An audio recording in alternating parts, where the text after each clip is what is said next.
This is the site of what was called the Little Oasis skate park, and almost a year ago Thanet District Council sent in the bulldozers early in the morning in a secret operation to trash the skate park.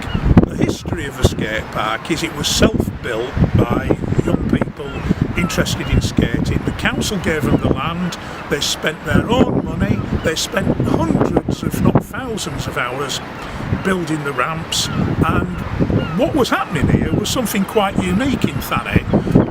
A skate park that was designed and built by the local community, and I use the word community because we're in the most deprived area of Thanet here, Cliftonville West. It's one of the most deprived areas in the country.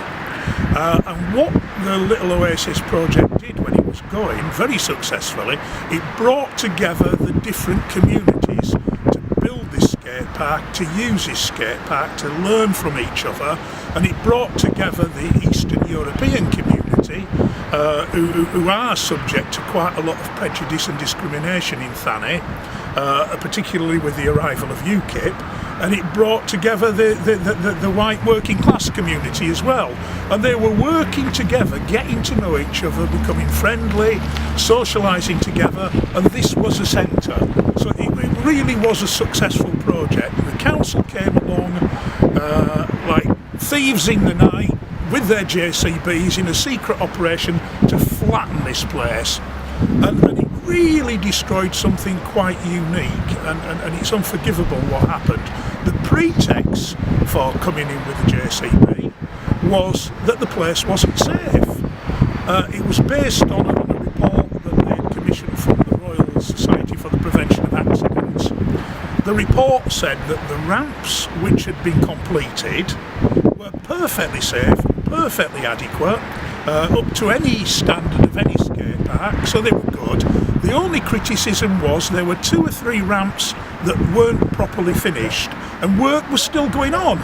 The guys and the girls were still fixing and still mending them. So on the pretext of incomplete ramps being unsafe, which would have been safe if they were given more time, they came in and levelled the place. The other pretext was that the land was going to be sold for some sort of development. Well, here we are, 12 months later, the place is trashed like the day the JCBs came in. No sign of anybody wanting to buy this land. It's a bomb site and has been left like this to the shame of Thanet District Council.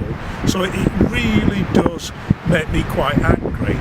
If I was leading the council, and if I had any influence on the council, I'd be delighted that kids and their parents and young people were coming together with a vision and a plan, spending their own money, spending the hours of their time building something for the community.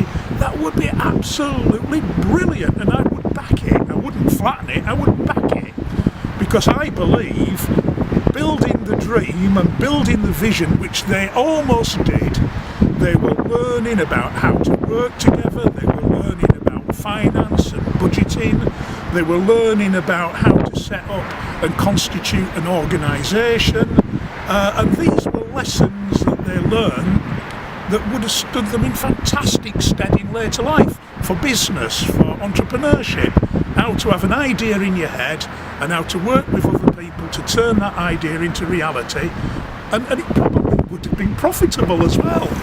So it really is a tragedy what's gone on here. It does say a lot about the gap between politicians and young people.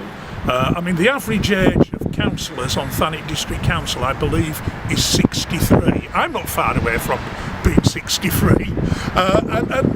There's this huge generation gap with older people not really having a clue about what young people want, what their visions are, what they like to do.